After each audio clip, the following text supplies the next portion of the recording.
Malcolm, my brother. Boy, is there a lot going on. Thankful to have you on Mea Culpa again, as we do our every Thursday Substack. I don't want to interfere with your lunch while we're at it. And since we're doing that, I want to start with Trump's latest big brother but dumber idea. And that would be forcing tourists to cough up 5 years of social media posts before they can enter this country. Now, from an intelligence perspective, what's he really trying to accomplish here? And what does it tell you about the authoritarian drift that we're watching in real time? Well, first off, what does it tell me? Who knows? It just tells me that he wants to be an authoritarian. He wants to control not just who comes into the United States, but what people who come into the United States can think before they get to the border. And you know, Michael, you know what he's looking for. Praise of Trump or criticism of Trump personally. He has absolutely no other interest than anything else. Well, he's using it. I'm not so sure about that one, my brother.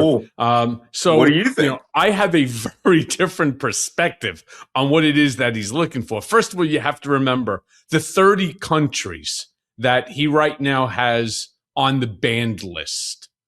You're talking about countries like Somalia or Afghanistan and Africa and 30 different countries. I can't even name them off the top of my head. But there are things that those 30 countries have in common. One, it's the predominance of the religion that's there, and predominantly the color of the person's skin. It wasn't me who turned around at that shit show the other day when he turned around and said, well, where are the people from Norway? Why aren't they sending people from Norway or Sweden? So let me ask you again, my friend, right? From your intelligence perspective, what do you think he's really trying to accomplish here? Well, okay, but the reason I mentioned whether you praised or criticized Trump is because he's also including European nations. He's including France. He's including Britain. But you have to understand, from his perspective, he views France and Britain as teetering on the edge of becoming minority people of color countries. He actually put that in his national security memoranda the other day, the national security policy, that countries that were about to lose their cultural identity because of the people who were immigrants to their country. By the way, famous phrase by Vladimir Putin also, that France will become taken over by the brown people from its colonies. So Trump and Putin are on that. And you're right. The 30 countries that he calls the S-hole countries are 100% people of color. Look, Donald Trump, I know you've known him for a very long time, but now he has demonstrated himself. He's a racist. He is an open white supremacist, just on the table. And I don't know if he's ever been to Norway or Sweden, but I have a couple of times. And let me tell you something, if anything's going to happen, you're going to have Americans trying to defect to go over there because, one, the quality of life is very good in those countries. Two, flamingly socialist countries, right? They have a very good welfare system. Norway, of course, is an oil-producing country, so I'm sure he's more interested in that. But he thinks that, having women who look like the band members of ABBA, right? Agnes Volskog and her friends, black, dark hair Scandinavian Vikings and blonde haired, Aryans, that has always been his norm. I find it funny. I'm amazed that he's not opening the floodgates to Slovenia, Serbia, Montenegro, and all these other places, since his wife is an immigrant from there and his children are anchor babies from the former communist Soviet Union, So all very interesting. But Donald Trump himself, look, the man just hates black people. And he associates people of color as not being able to contribute anything. But what he's really doing is surrendering Africa to China as a market, as a place where they can produce things, minerals, And if it isn't something that he personally can benefit from, like this alleged deal about natural gas in the what do you call it? The Rwandan basin out there. This guy has a colonialist mindset, right? I wouldn't be surprised if he, like that threat he did against Nigeria, I'm going to send the U.S. Army in there. Right. Okay. I've been to Eastern Congo, Democratic Republic of Congo. You don't want to go there. It's all jungle. So, and God knows he hates that too, although he's about to get into a jungle war in Venezuela. Yeah. Yeah. Look, I think the whole thing is just crazy. Though, if they would have phrased it differently, and I don't know whether or not Stephen Miller, who also is a racist, Oh who's a my white God. supremacist, Oh yeah. if they would have framed it differently, by us going back and looking 5 years at people's social media posts, we could see whether they are or are not anti-American. And by the way, who could possibly turn around and say, that's an idea, right? Let's see people who want to come to this country, people who want to live here, who want to apply for citizenship. What are they saying when they're not in America? Why would we want somebody in this country who doesn't love this country, doesn't want to be a part of this country, but rather wants to bring their ideology, their whatever demented ideas, to our country and potentially cause harm? There is a way that he could have said it, but when you start identifying the countries that you have no interest in allowing, and they all have a very similar attribute or attributes, well, I think then you have the right to turn around and to question the authenticity of that move. But Malcolm, let me ask you this, because you've studied autocracy. You need to stop using that phrase authenticity with Trump, all right? Yeah, there you go. Well, you've studied autocracy your entire life. I have. When a leader, that you have. When a leader starts demanding people's digital histories at the border, isn't that less vetting and more surveillance, state cosplay? And what's the long-term play here? Well, it's 100% surveillance. And I find it fascinating that he wants their social media because he understands the value of what people say. And you know what this truly means. He's going to contract social media companies like, who use AI to get a contract to conduct open surveillance of people who choose to visit the United States. This isn't for immigrants. It's for anyone who wants to visit the United States. And his biggest problem is that these companies who have been out there screaming that they have had their freedom to speak suppressed are actually advocating that the First Amendment of the Constitution, which we have been pushing all around the world, the American values, the values of democracy, the values of freedom, the value of liberty, the value of being a free man who is free to go about and say what he pleases, right? Norman Rockwell's third image of his the four freedoms that Franklin Delano Roosevelt spoke about, right? The man standing up in a referendum and speaking. He doesn't want any of that. He doesn't want any of that. I wrote about this in my 2018 book, The Plot to Destroy Democracy, that when Russia was pushing the American right to become essentially a mimic, a copy of Putin's agenda to turn Russia into this oligarchy, this dictatorial run oligarchy, I said that America was in danger under Team Trump and his allies of becoming a constitutional autocracy. And that's where the Constitution is a fig leaf. And it's only applied, I'm putting air quotes there, you can't see it, applied to people who are loyal to him. They will get rights. They will get the Constitution.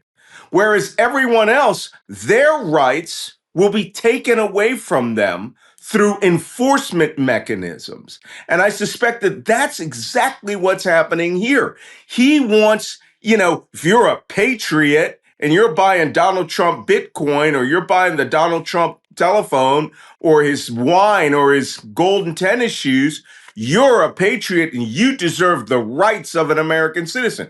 The Constitution, when it was written, there were 30,000 French people in the United States doing trade, living here, settling here.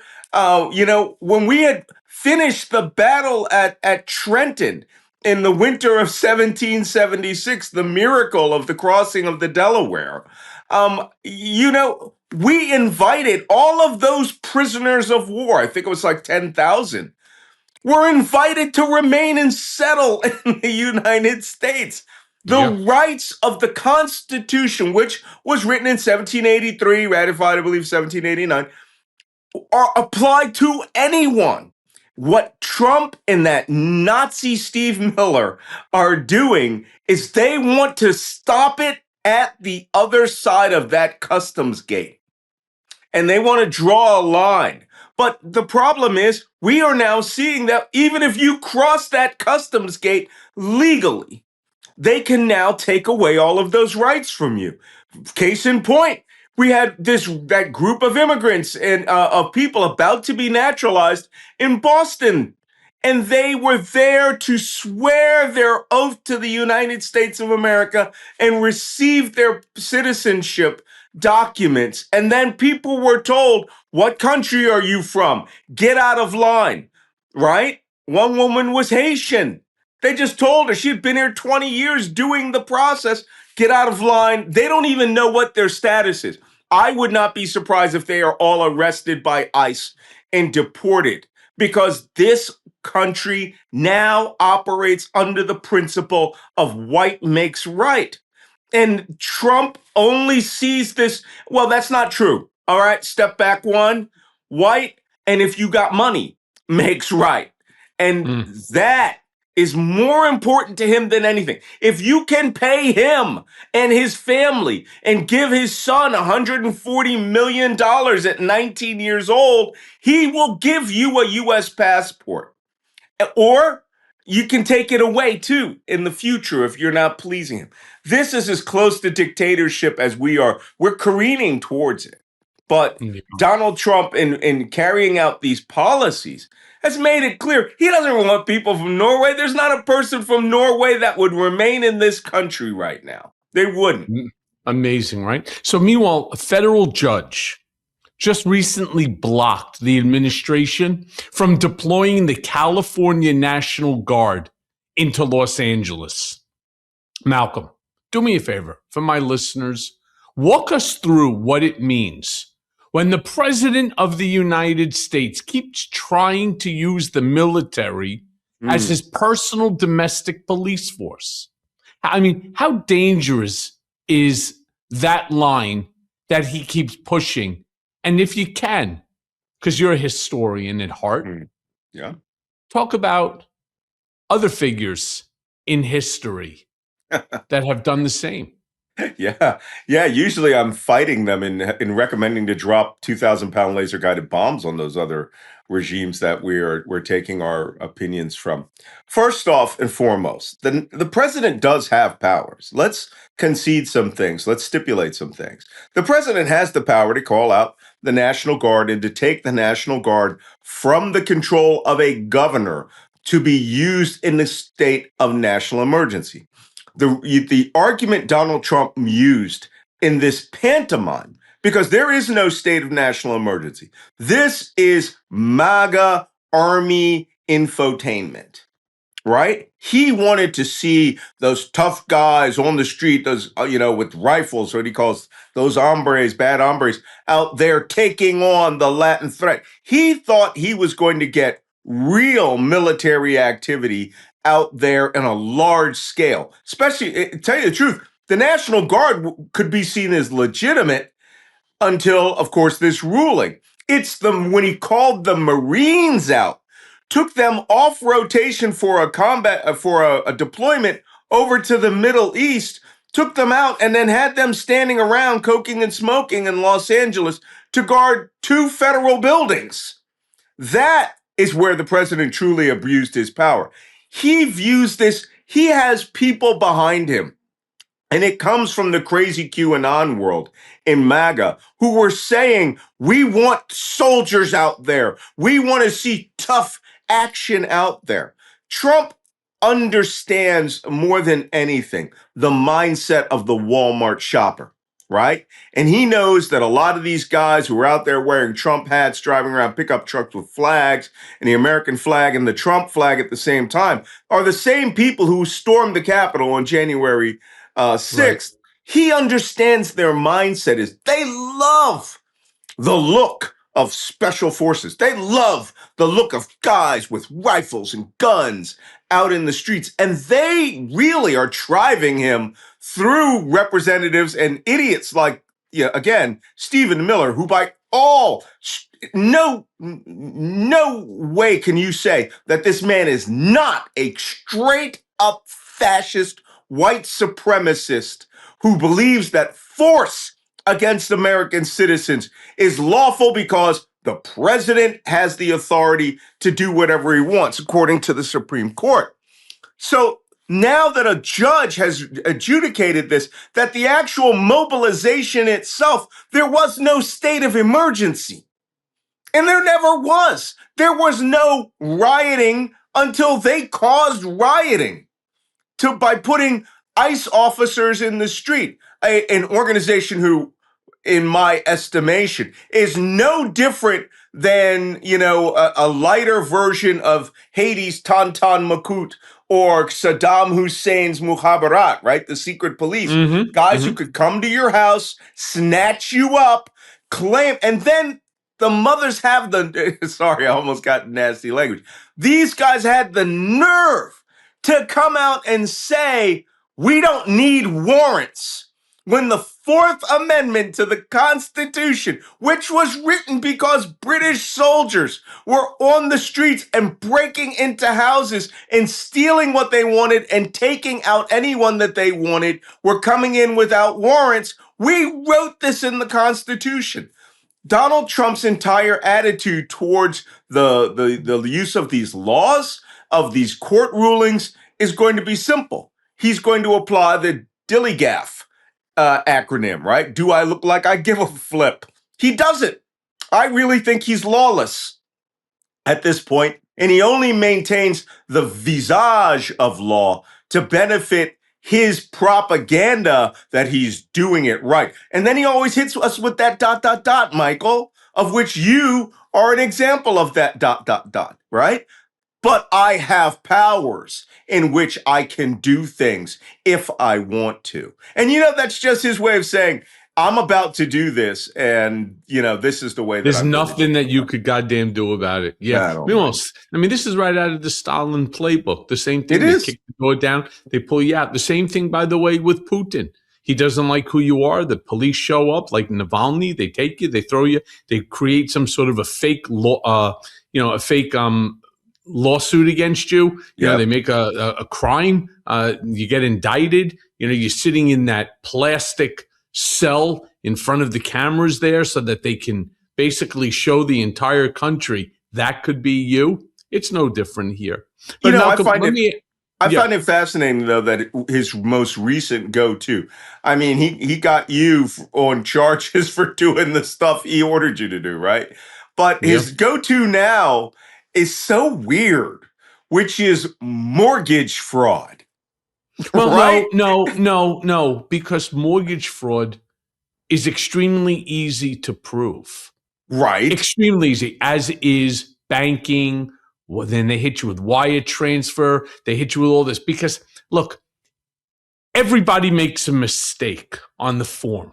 Even if you don't think it's a mistake, there's a mistake on that form no matter what. And the interesting thing, like, for example, in my HELOC violation, my HELOC forms were produced for me by my fucking banker, all right? By my banker who said, oh, here you go. And so I had an 80% equity in the home. There was not a chance in the world that the bank was going to lose anything on a HELOC. Plus, I had more money in the bank at the time than my mortgage plus the HELOC combined. Nope, doesn't make a difference. You didn't tell us that you were going to use it for purposes of an NDA. And so I don't need to tell you what I'm using a HELOC for. But, you filled out the form wrong. You signed it. It's on you. And they will bleed you out. You cannot fight the government. I don't give a flying fuck whether you're Elon Musk, whether you're Mark Zuckerberg, or whether you're homeless Harry, walking over there and sleeping on the street. Doesn't make a fucking difference. If they want you, it's where the old adage comes from, Malcolm. They can indict a ham sandwich. And I truly believe that Tish James Comey, Adam Schiff, all of these guys that Trump has or is trying to get indictments on, if those cases ended up going forward, and not because of the mistakes, again, that his Department of Losers keep making, which is you cannot just appoint somebody as a U.S. attorney. That person, there is a process, needs to be approved, right?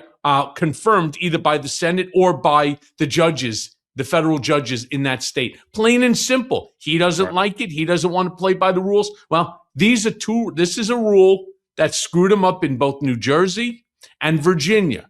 Question is, will he be able to find somebody else to do it? And if he does, there is no fucking doubt in my mind, just like Harvey Silverglate wrote in his book, 5 Felonies a Day, everyone commits 5 felonies a day. And if Uncle Sam wants you, doesn't make a difference if you're God coming down from the heaven above.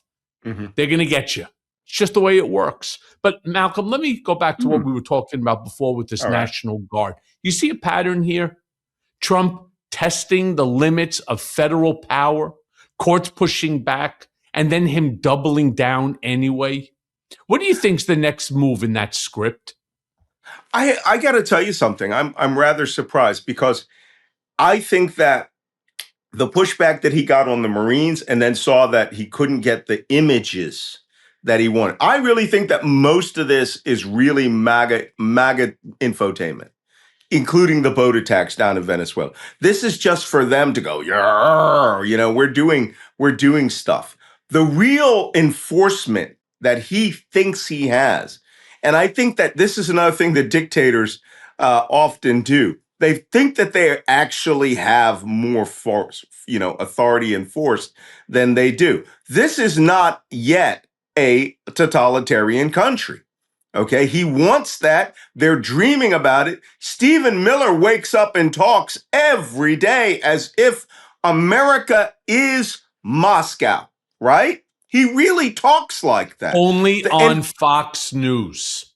Yes, of course. But he talks like that to Trump. You and I both know that, right? He says that to Trump, and Trump believes that he has this. You ever tried launching a podcast with zero experience?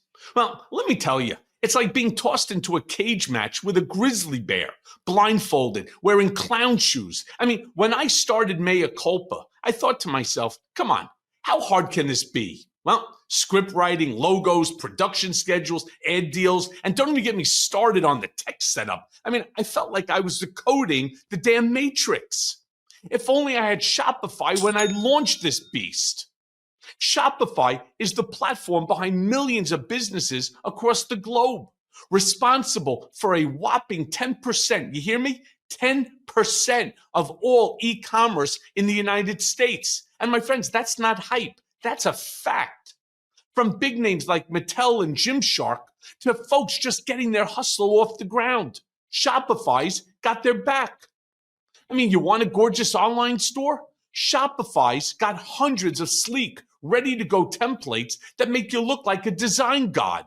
And AI tools? Yeah, they've got those too. Writing your product descriptions, jazzing up your images, maybe even making you sound smarter than you actually are. I mean, not naming names or anything, right? I mean, need a marketing squad? Shopify's built-in tools let you hit email, Instagram, TikTok, wherever your customers are scrolling or doom scrolling.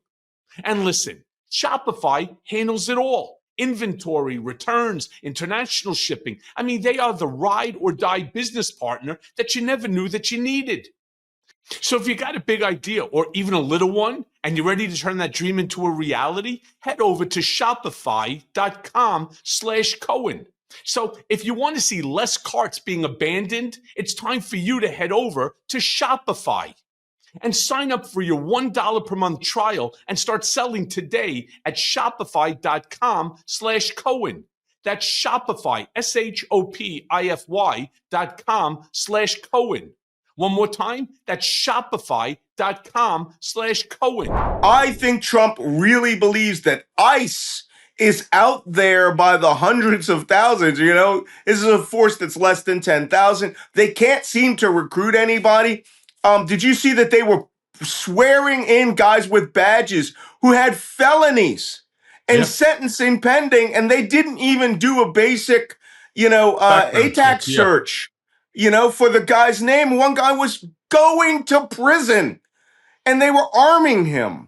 And so this force, I think Trump has been led to believe that they are his military force on the streets. And I think that, like Hitler watching people, dancing at the end of piano wire, I think Trump probably gets an end of day video feed of all of these ICE takedowns going along the country, and that he enjoys them. Right? Because it's the image. It's it's like The Apprentice, only with cool guys in tactical gear doing cool stuff, and MAGA loves it. Doing chin-ups and pull-ups at Reagan National Airport. Christ. You see, Malcolm, you're just upset because you can't do pull-ups. Right? not like Grandpa. No, and I don't eat dead bears off the road either, right? But geez Louise, the whole point here is this is MAGA-tainment. And it has nothing to do with you or me, but your arrest or your rearrest or my arrest, like you said, 5 felonies a day, I got to tell you an interesting anecdote here. My dad joined the Navy at 15 in World War II, right? 1944, was 6 foot tall. They put him in, didn't know that he was a kid, right? But one of the things that he taught me in the Navy was, he goes, hey, listen, if you're going to do something while you're in the service, do this. Never violate the letter of the law. Never. He goes, the Uniform Code of Military Justice is written in blood, and they are watching you. And anytime that you get punished, they're going to ask you one question. Did you do or did you not do X in violation of the UCMJ? And if you say yes, but, you're done.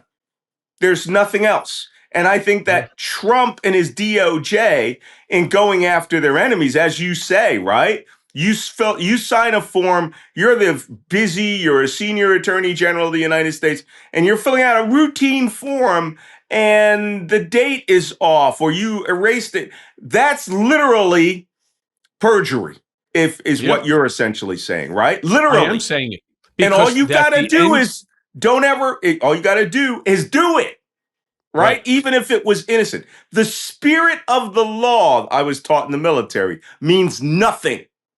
It's the letter of the law. And Trump is aware of that. But also, he's Malcolm, also aware that he can do any damn thing he wants because no one's going to come after him. Exactly. And he is wildly aware that these forms are impossible to get right. You can always find an error in these forms. And at the bottom of the forms, it says, I hereby declare under the perjury of law, right, punishable by the fullest extent of the law, that all the aforementioned information is true and accurate. All right, plain and simple. And so what did they do? They turn, just answer me this one question. Look at line number 10, Tish James. Is that your primary residence or is that a secondary residence? And remember, you're under oath. Well, where is your primary residence? Well, that's not it. Okay, so that line is wrong, correct? Correct. Okay. Done. Therefore, you're finished. Plain and simple. And they can do the same to Comey. They can do the same to Adam Schiff. They can do that. They can play that game with anyone. Yeah, but instead of allowing you, see, the way the law is supposed to work, in all fairness, is they're not supposed to prosecute you when you're talking about one of these, what they call a ticky-tack sort of a mistake, a violation. Well, I don't know. I had 9 of them, so I certainly get it, right? They can do whatever they want. If they want to turn around and say, is that a violation of law? Well, yeah, I guess, under the strict letter of the law, it just is what it is. And that's the thing. But Malcolm, let me ask you this quick question here. Yeah. Because I want to switch over to one of our favorite topics, of course, that's the Epstein file. Because right now, a judge ordered the release of the Epstein grand jury records, which date back to 2019, right? Almost 7 years ago now. With your counterintelligence lens, what should the American public expect to learn? And what do you think that Trump world fears about being unearthed here? If anything. You know what? I often talk to people about the intelligence processes. And even though this is a matter of legality, when you're sorting through any tranche of documents or any tranche of data, you as a lawyer will appreciate this. The grand jury documents are not going to tell us, in many instances, direct things. Okay? But we have this saying in the intelligence community. We don't look for the dots of light. We see that. That's evidence, right? That's material we can work with. What we look for is, where is there a black hole in the middle of all of that evidence, right? Black holes have strength, they have power, and they are strong enough to bend and draw light in to the point that it disappears at the event horizon. You cannot see beyond it. But you know it's there because all of the indications are of neurons and everything flowing to it are flowing to a place we don't see something. And I suspect that in a few places, we're going to see that leads to, one, the actual individuals who sexually purchase children. And two, it's going to fill out the relationship that Donald Trump had, over time out of New York, right? Not so much Mar-a-Lago, but in New York. And it is going to cross-reference a lot of data people didn't have before. I don't know, right? Just as you wouldn't know, you're a lawyer, that it's going to say Donald Trump was person X and he had 27 massages. It's never going to be like that. That's not what the grand jury was even about. Because just so I want our listeners, so that we don't waste a whole ton of time, because the hour goes by way too quick here. That's not how grand juries work. The grand jury was to indict, to get an indictment. It's only a one-sided event where the prosecution speaks to the jurors. The goal is to indict the individual, not any of the people who may be somehow contemporaneously involved. It is for Jeffrey Epstein. It was for the indictment, Ghislaine Maxwell. They're not going to be saying, was Donald Trump involved? Was Leon Black involved? Was Alan Dershowitz involved? Was all the names that are in his book? Some of them may, some may not. Don't know. But that's not what the grand jury is all about. The grand jury is not to bring in those people. It's to talk about his actions so that you could build your case simply to get the indictment. And remember, the indictment is now just the beginning of the process. Right. It is not the end. It's not the trial. It's merely just being permitted to file the action and to have the cause of action identified. Sure. I still think it has enough gravity to identify black holes, though. Know. I mean, it's still data that we didn't have. And I don't even want to say it's drip, drip, drip. It's waterfall, waterfall, waterfall. It's just a question of what's coming next. But I know that in about 7 days from now, Malcolm, we're supposed to be receiving the entire file, right? I mean, that's according to even his own words. When he signed the document, permitting the release, that was after both the House and the Senate approved it. We're supposed to see it. So I'm with you, brother, that this is a drip, drip, drip. I'd like to read the grand jury, but I don't think shit is going to come out of that. But I do want to ask you, since we're talking about so many things that make no sense, why does Trump, right? Why does Trump keep leaning so hard into fantasies about Venezuelan drug gangs instead of addressing real, documented national security threats? Who do you think benefits from this kind of misinformation? Well, I mean, Trump is intending to benefit, as we've learned from the Wall Street Journal and the New York Times on the Ukraine negotiations and Gaza. Everything is about a real estate deal. It has nothing to do with Ukraine's sovereignty. It has nothing to do with anything other than gaining access. I remember you and I spoke about this on our weekly discussion, that I thought it was as much as $500 billion of sanctioned Russian money that they would gain access to. We're finding out from the Wall Street Journal, it's $2 trillion of money that is held up in Russia that the Trump team, Witkoff, everyone from Elon Musk to everyone else, Russia would be this giant third world gap that they would be rushing in there to gain access to all of that illicit oligarch money.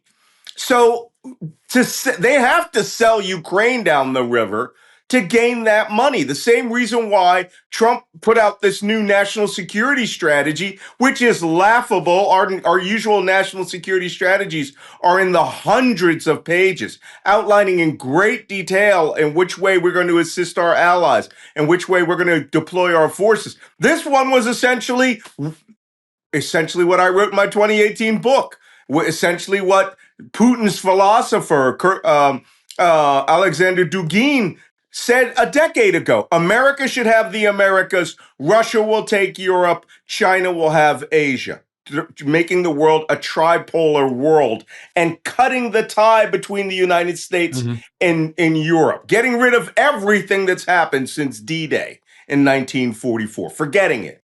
Well, now that they've done that, we have an America which is now poised to completely and officially align with Moscow. And it's all about getting private money. It is about nothing other than getting money for Trump and his That's family. crazy, because China, it sounds crazy, but it is. Well, China is a dictatorship, Yes. as is Russia, but the United States isn't. So how could you have that sort of tripolar, division when you have two of the three of the land masses and the population controlled by dictators? He loves that idea. And he loves the idea that America, when he did his comment last week about, we are reestablishing the Monroe Doctrine. Monroe Doctrine went away with the liberation and the independence of all the South American states. They have something to say about it. But Trump wants to be Xi. Trump wants to be Putin. Trump wants to be Kim Jong-un. He and he's, not to mention, he's got suffering, from, slowing down through to, quite possibly medical issues. But he wants to be a strongman. This is a man who once, had Donald J. Trump engraved over Institutes of Peace. We said this a couple of years ago. I think I wrote a Substack on it. He is an African, the whitest African dictator there's been, right? He is the white Idi Amin. And the only thing that he hasn't done is wear a sash, right? But he's already started awarding himself awards, naming things after him. He's trying to build a freaking Arc de Triomphe, the Arc de Trump, in front of Arlington National Cemetery to celebrate him. So what we all see here as common sense craziness of a man that is deranged within his bubble, which is Malcolm, MAGA land. I don't think you're being fair here, to be honest with you. I don't think you're being you fair. Better tell me. All right. Oh, yeah. I need more hot chocolate. I mean, so he put his name on the Institute of the building for the Institute of Peace. It is now known as the Donald J. Trump Institute of Peace. How could you say that that's not the right thing when he has already settled 8 wars? No other president has done. Where are you going? I mean, 8 wars, possibly 9, possibly 9. It may even be 10, depending upon how you look at it. The way I look at it, it's 10, right? Oh. Anybody who could settle 10 wars in 10 months is better than the 90 deals in 90 days. Certainly deserves their name on the side of a building. You know what's really funny? Me? Case in point, the Me? first building. No, not you. You're not that funny. The first building. You're funny ho ho, not funny ha ha. The first building Doge emptied was that building, and it arguably did not belong to the United States. It was a nonprofit. They just got rid of it. This has been in someone's head for a very long time, right? Let's give this thing. But, all jokes aside, because we are now entering a very dangerous period, there have been some movements of U.S. military forces that show that war in Venezuela is imminent. And it's the purpose of that war. We just sent a jammer bombing squadron that knocks down all of the radars in that country where they launch missiles. They're from Whidbey Island, Washington State. They only deploy in advance of real wars like the attack on Iran. Well, they're in Puerto Rico this week. All of their aircraft, all of their maintenance crews have suddenly showed up down there. We're looking at submarines that are carrying cruise missiles and things like that against a country where the average person makes $1 a day and wears flip-flops. And as you know, we don't do well against people with flip-flops. But another component of this, including the boat strikes, is MAGA-tainment, right? It's infotainment for MAGA. But that country has the world's single largest reserve of oil. Ain't the greatest oil either, right? It's not like the light sweet crude that we produce in the United States. But he doesn't care. This is a game of risk to him. And he is taking multicolored places on a map. And he's the kid that cheats. He rolls a 2 and then he flips it over and goes, oh, it's a 12. And he launches military forces. If we're not at war by Christmas, and I think he'll call it the Christmas war, that I will be very surprised because the real weapons are starting to move now. And one thing that I learned long ago, we don't move weapons and ammunition to send the ammunition back. Yeah, that is for sure. Hey, Malcolm, let me ask you a question because we've talked about this before. During these multitude of interviews, and honestly, if I was still in the game, I would prohibit him, for example, of doing as many of these conversations, these meet and greets, whatever you want to call them, when he either meanders to the back of the Air Force One aircraft or he starts taking questions in the Oval, or when he decides to walk out to go to Marine One, to take him to Air Force One to go play golf, which is basically every weekend. He engages in conversation with the media. And he doesn't like it, clearly, because they ask him real questions that are predicated on fact. Trump is now insisting that he is beloved by Black Americans. I couldn't believe it when I heard him say it. Now, you and I both know that the data certainly does not support that. Mm-hmm. So the question I want to ask you is, why is he so desperate for that narrative? And what does it reveal about the coalition that he thinks he needs to stay in power? Well, I mean, it was I believe that group of psychologists from Massachusetts that that wrote a book saying that this man is the extreme version of malignant narcissism. But a component of malignant narcissism is narcissism, right? He has to be seen, even amongst his enemies, that all news is good news, no matter whether it's good, whether it's bad. He loves the combat with them. He loves combat with the news media because he's ready to sit there. The only person he really hasn't, that we've seen him flex over, was Mamdani. And you can almost be sure that's a play. That he likes guys who are powerful who can get in there. But at some point, he's going to go like, "Oh yeah, we're going to shut off $50 billion to New York City," Probably. and because he likes that whole co-opting you on his terms, as you know better than anybody. And also eventually thinking, oh, the money's going to get the Mamdani and he's going to be another Eric Adams, right? And he'll Mm-hmm. come to me because I'm going to find something in his past and I'm going to threaten to ship him back to Peshawar, Pakistan, or wherever his family is from. And then he'll grovel to me and I'll have a Marco Rubio. Mm, right. This guy is utterly amazing and shameless because he is mentally ill.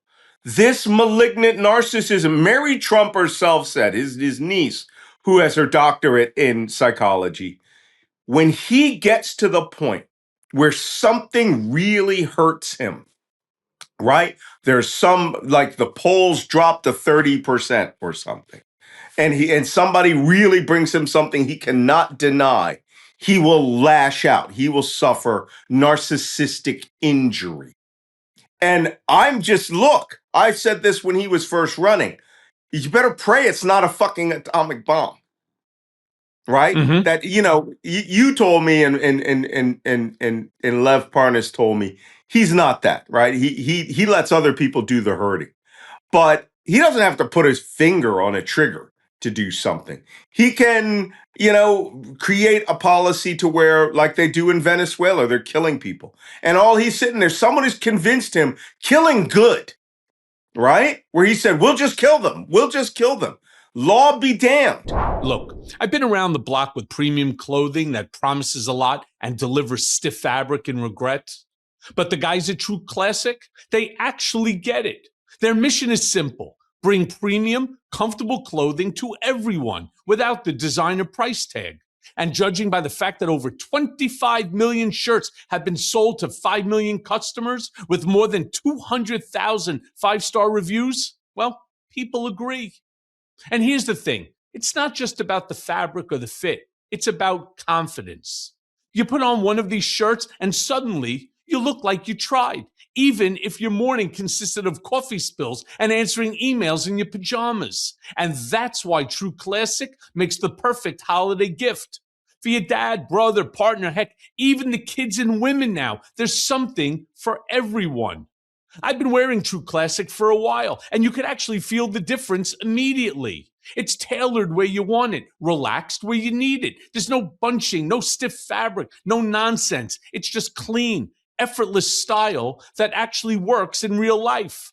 So skip the overpriced designer gamble this year and give comfort, give confidence, give True Classic. And you could grab yours at Amazon, Target, Costco, Sam's Club, or head straight to trueclassic.com/Cohen to lock in the perfect gift. And yes, that's where you get the hookup.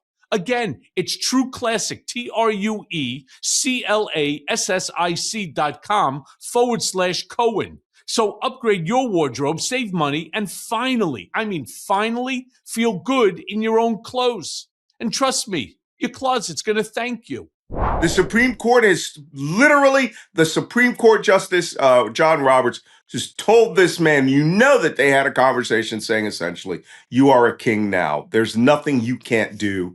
And we will back you at every turn. This will turn out to be one of the most horrifically dangerous periods in American history. And that we're going to find out something like he wanted to nuke Portland, Oregon, right? Just start all over. Yeah. Some crazy idea a few years after his death. And we'll find out that we were in the movie 7 Days in May, right? That he was going to do a full-scale coup d'etat, kill arrest, and he was going to go full QAnon and hang Democrats off of light posts or something. Probably. And the thing is, as we talk, none of this seems far-fetched. It's crazy, right? Well, let me ask you this question, because Congress is now preparing to end Congress, or whoever, the puppets that are sitting there on the Republican side. They're now preparing to end the investigation into that second follow-up strike, the double dip on that vessel in the Caribbean. Malcolm, my question to you is this about closing the books, or do you think it's about burying them? And what Oh, no. questions still haven't been answered that need to be asked? Look, I got to tell you, I was so surprised. Their point man for this was Tom Cotton. And, this guy was in the army. He was a ranger at one point, or went to ranger school. And his whole attitude was they they literally were describing and changing the terms of what drugs were, and that drugs are not a recreational, addictive narcotic, class one narcotic, in which American citizens create the demand and pay enormous amounts of money to get those drugs bought up from Latin America. They've changed that. They've changed the term to where a drug in its refined form, whether it's or unrefined, right? In its refined form, it comes out as powdered cocaine or cocaine paste, is considered now a weapon system, which has been launched by a terrorist enemy equivalent to a hijacked airliner. That's how Tom Cotton and Lindsey Graham, who, look, I don't know what they got on Lindsey Graham. All right, but whatever it is damn good. That man was a lawyer in the Air Force for almost 2 decades and has thrown out literally U.S. Code Section 3.2.1, which is about unlawful orders and killing people. And the first example they use is killing mariners who have been shipwrecked in the water. Yeah, that's 18-3.2.1. 2.1. Exactly. Yep. Exactly. US Hey, Code Malcolm, 18. let me ask you this question, because it almost sounds like if you're listening to this podcast and you're listening to me and Malcolm talk, everything seems doom and gloom and so on. And as I write many times in my Substack where I talk about, I don't see it this way so much anymore. Like, I truly believe that Republicans have every intention of doing whatever they can to keep the House. Mm-hmm. And believe that they're going to keep the Senate. We saw that with the gerrymandering in Texas. We saw the courts now allowing that gerrymander, even though that it's racist in its ideology, in its creation. Right. But it forgets one incredibly important aspect that you cannot control, and that's people suffering. That's people no longer wanting to deal with the bullshit. Right? Because that's what it is. We are seeing, as far as I'm concerned, a huge political shift. We saw it in New Jersey. We saw it in New York. We saw it in, Minnesota. We just saw it in Miami, where Eileen Higgins is now the first member of the Democratic Party in 30 years, 3 decades, to now take the mayor's office. This is, to me, a massive flip. Yeah, okay, there was one state, I forget which state that it was, that ended up going. That was the one that, what's her name? She is an interesting name. Bear is the last name. Bine. Bine in Tennessee. Bine. But she moved the needle 13 points. Okay. She lost. Let's stop. I don't care if she moved it 13 or 20. If you lose even by 1 vote, you're a fucking loser. In the case, the person that's going to be there representing that district is not from the Democratic Party. But that's the only one so far. And we also know, as you were pointing out, it is a massive ruby red district. Ruby red folks also understand when you can't send your kid to school with food, or the kid comes home and there's no dinner on the table because the cupboards are empty or whatnot. We just saw in Miami a Democrat take the mayor's office. That's not anything small. What do you think? What do you think that a flip like that signals about the mood on the ground in parts of the country that the GOP, that this whole gerrymandering bullshit assumes that by doing what they're doing, that they will have this locked down? You know, the first speech I gave in Miami, I gave at this bookstore. And in the middle of my speech, a pro Trump Cuban lady jumped up, Trump, Trump, Trump, started shouting at me. And that, I got the full effect of the Republican, conservative, Cuban community down there. They actually protested me. But I saw also a CNN poll that said at the beginning of his term, Trump was -2 with Latinos. And now he's minus 36. Yeah. 36 points underwater with Latinos. That's the 36% of Latinos that voted for him. I was shocked. He put out this projection, strongman projection. I'm going to take care of everybody. I'm only going after the bad hombres, and not understanding they, by their mere existence as Latinos, and getting the Supreme Court to say racially profiling Latinos was legal in America. Last time that was done was 1941 with Japanese Americans. So, these people are not stupid. They are voters. And they also understand that, like you said, when he killed all the money for school lunches and said, well, a parent can pack a lunch, parents are busy. They, to pack lunches every day for hungry, growing kids when they've had years of where their kids were getting good lunches, relatively good food there, or the option to buy it is an economic burden.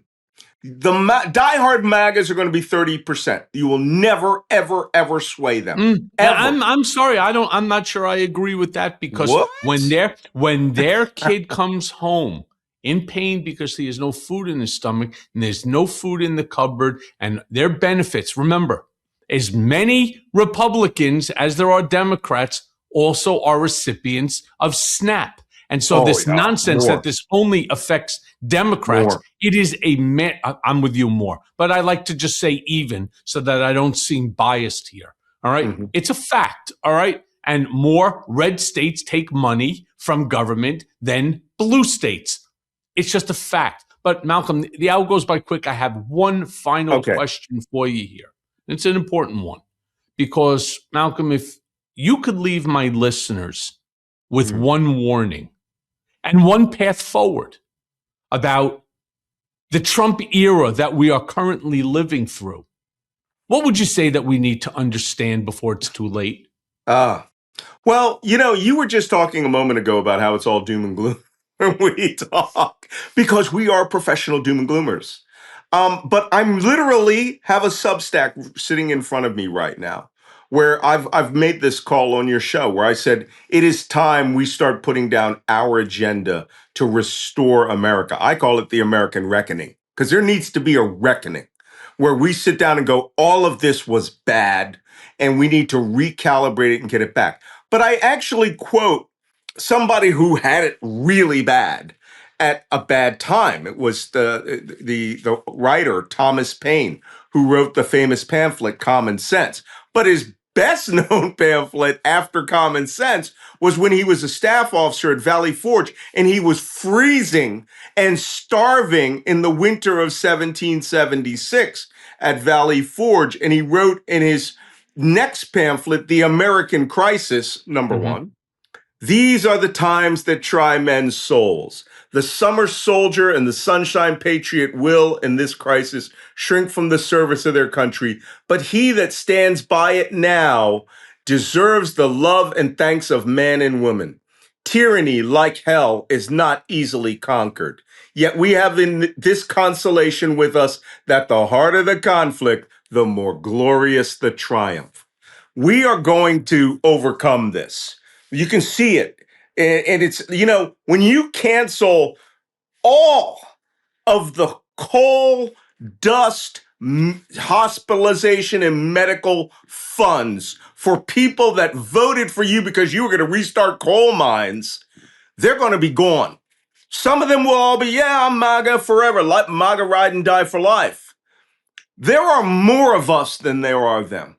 And it is those people who are the sunshine patriots, right? Who they have their lives. They don't know what's going on. Most people in the American Revolution did not take a side. Did you know that? Yeah, I They did. wanted to get paid by the British in a stable currency. They didn't want to pay in script or barter. So we have an opportunity to have an American reckoning. And when I say reckoning, I mean we need to come back in 2027 and 2029, and we need to not just eliminate the presidential pardons.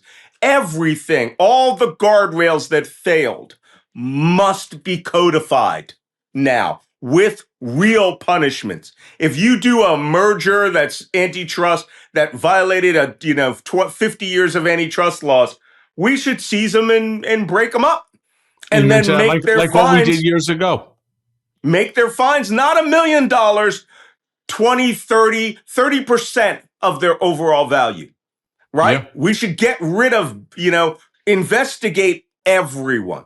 So there is a future out there in which, in one of the words you said, and I'm really glad you said that because it touched me, suffering. Yeah. That no American, I didn't spend my life in the third world getting shot at by terrorists so that American children could suffer and that Americans could feel bad and be poor. We should be Norway. Norway shares its oil wealth, not us, right? And by the way, I sometimes accidentally pay $5 a bottle for water that's shipped from Norway in a glacier. That's pristine. And I would like that to be paying that much for water out of California. We have got to love America again. As Americans, all of us, not a small portion of us, but we have to recalibrate that small portion that's ready to go to guns. But we need to be the winter soldiers, not the sunshine patriots. I'm with you on that. Malcolm Nance, thank you as always for making us all a little bit smarter. Appreciate you, my friend. It's really my pleasure, Mike. See you later. All right.